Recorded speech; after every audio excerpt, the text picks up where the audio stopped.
मैं आपको अपने घर का झगड़ा बता देती अच्छा। हूँ। मेरी और मेरी बहन की लड़ाई हो गई। अच्छा। मैं बहुत छोटी थी, मैं कोई 5-6 साल की होंगी शायद, उससे भी कौन सी बड़ी। Thank you. और मैं आई हुई थी इधर, I think I was in Pakistan then, and आपकी कोई फिल्म देखी या कोई गाना देखा, एंड क्योंकि मैं तो बाहर होती थी ज्यादा, और मुझे, लेकिन आपको तो हर कोई जानता था मेरे घर में स्पेशली, तो मेरी जो बड़ी बहन है महा, वो मुझसे कुछ 10 साल बड़ी, 10-12 साल, और बस झगड़ा हो गया कि बाबर अली मेरा है, नहीं बाबर अली मेरा है। ये एक शाहरुख खान पे झगड़ा हुआ है कि आप पे झगड़ा हुआ है, तो जंग हुई है बाकायदा, रोने वाली जंग कि नहीं he is mine, because I remember क्या लुक थी वैसे, अब भी है बट क्या लुक थी। आई हैव टू से उस वक्त जो फीमेल आपकी फैन फॉलोइंग थी, कभी उन्होंने कोई क्रेजी हरकतें की? मतलब वो तो मतलब खत आए खून में लिखे, वो तो नाकाबिले बर्दाश्त हरकतें हैं। क्या बताएं प्लीज। ये भी तुमने बोला ना, खून के खत तो एक नॉर्मल चीज है, ये तो नॉर्मल चीजें हैं, ये तो नॉर्मल चीजें। पता नहीं वो मुर्गी का खून हो, ये तो नहीं मुझे पता। आते जरूर थे ना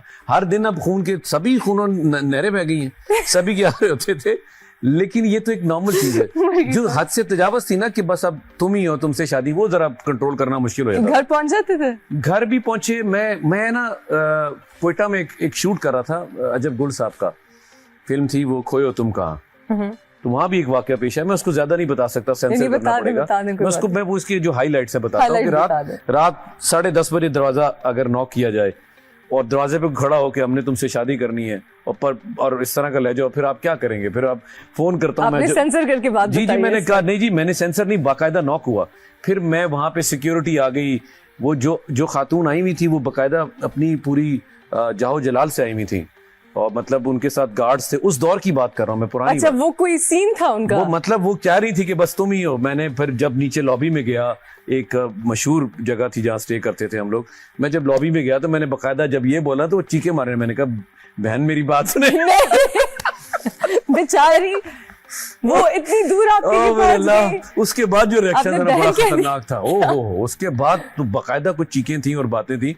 फिर मैंने गुल साहब से कहा, जब गुल साहब मेरे सीनियर भी हैं और बहुत ही जबरदस्त इंसान है, और बहुत कम लोग मैंने इतने दिलेर देखे जो वहां पर पख्तून वही बोल रहे थे, क्योंकि मुझे तो आती नहीं थी। मैं कहता था बाद में, मुझे तुम यार चुप करो, बाद में बताता हूँ। मैं कहा मुझे भी तो बताएं हो क्या रही है बात। उनसे बात करते थे, फिर मुझे बताते थे। मैं कहता इनको बोल दें बस, ना मुझे नहीं चाहिए ऐसी कोई शादी, अभी मैंने बहुत काम करना है। चले, जो आपकी बहनें नहीं थी, आपकी हीरोइंस, बहुत ज्यादा ऐसा, उनमें आपके साथ सबसे मजे की कोलैबोरेशन किसके साथ होती थी? मुझे कुछ पता है अर्ली कोलैबोरेशंस किसके साथ सबसे ज्यादा मजा आता था काम करके? देखिए सेट पे अगर आपने मैंने जिन के साथ काम किया उसमें नरगिस भी हैं जी, साइमा जी हैं, रीमा हैं, साइबा हैं, सबके साथ आपने काम लैला है, मीरा है, आपकी फेवरेट मीरा। तो सॉरी मैंने ऐसे कह दिया, सब फेवरेट है, आई लव देम ऑल, सब फेवरेट है। तो मैंने मजाकन कहा।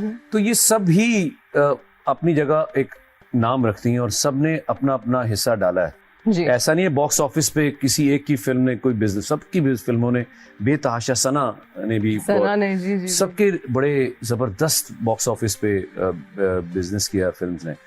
तो सबकी अपनी अपनी इंडिविजुअल अपनी एक कोई ना कोई शनाख्त थी, कोई चीज़ें ऐसी थी जो एक्स्ट्रा ऑर्डिनरी थी। हाँ, लेकिन जो फन ऑन सेट था वो मीरा रही है हमेशा से। वो बहुत, हाँ, उनके साथ मजा आया काम करके।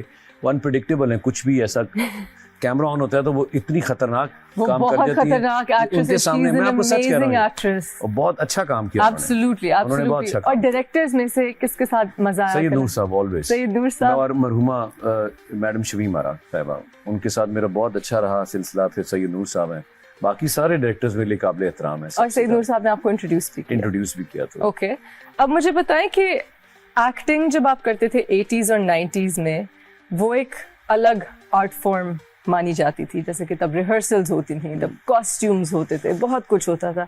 अब वो आर्ट फॉर्म बहुत बदल गई है।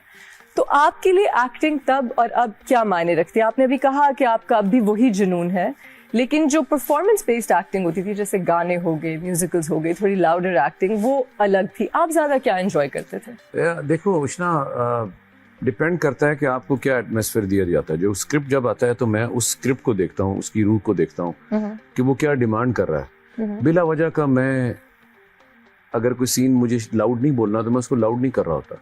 नहीं, बिल्कुल भी नहीं। तो मैं उसको उसी अंडर रखता हूँ। देखिए हमारे यहाँ कहते हैं कि नहीं, मुझे नहीं लगता कि ये जो हमारे जो टेलीविजन है यहाँ लाउड होना चाहिए। फिल्म जो लार्जर देन लाइफ है, आप इस चीज को आप भी मानती हैं, वहाँ थोड़ा सा हमें थोड़ा सा उनको एक एज देना पड़ेगा फिल्म्स को। वहाँ आप थोड़ा लाउड भी हो जाते हैं। मतलब एक हीरो ने 10 बंदे मार दिए, 50 मार दिए, 100 भी मार दिए। तो जैसे अभी लास्ट फिल्म थी मेरी लेजेंड ऑफ मौला जट, जो मैं सरदार जट था, तो मुझसे उन्होंने कोई तकरीबन 400 बंदा मरवाया।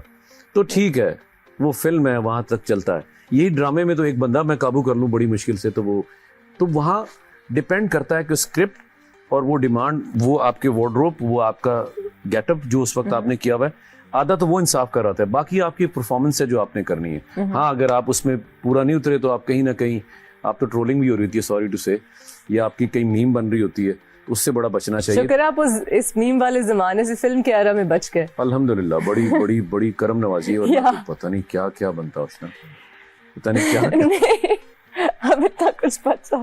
तब कैमरे नहीं थे ना, फोन हर बंदे ने पकड़ा, अब तो फोन सबके पास है। Yes absolutely. तो अब वो बच गए जरा, अब हम फंस गए, आप बच गए माशाल्लाह। अच्छा बाबर, इस बात पे हम एक छोटा सा ब्रेक लेंगे। Will be right back. We are sitting with the Babar Ali. Don't miss out, come right back.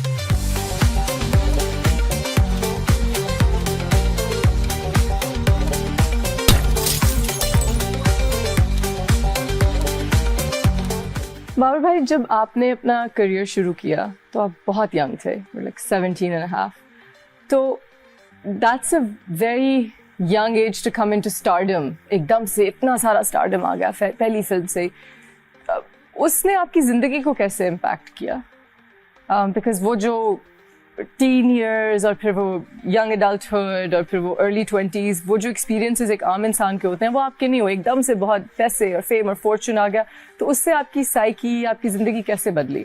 मैं आपको ऑनेस्टली बताऊं, जो मेरा ब्रॉटअप हुआ है ना, उसके मेरे वालिदैन का, हर माँ बाप का हिस्सा होता है। जो मेरे बाप ने और मेरी माँ ने जो मेरी ट्रेनिंग की थी ना, उसका बड़ा अहम किरदार है।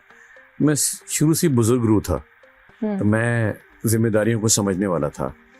और मुझे चलने से पहले भी मेरे वालिद ने, मुझे आज भी याद है, तो बताया था कि जो अरूज और ज़वाल है ना, ये सब अल्लाह के हाथ में, इसको, शोहरत को कभी अपने दिमाग में मत लेना। तो ये तो मैं जानता था, और 2-4 नसीहतें उन्होंने और की।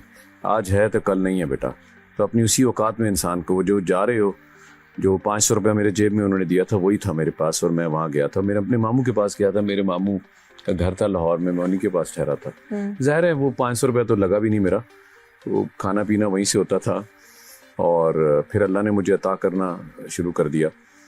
लेकिन उस अरूज को मैंने अपने सर पे सवार नहीं होने दिया। उशना, मैं जानता था कि मैं किसी टाइम भी एक छोटा सा बैग है, इसको लेके वापस जा सकता हूँ। उस उम्र में भी मेरा, हाँ बिल्कुल, मेरी कुछ जिम्मेदारियाँ थी जो मुझे अपने घर की देखनी थी, वो भी मैं साथ देखता रहा। मैं एक लम्हे के लिए उससे गाफिल नहीं हुआ।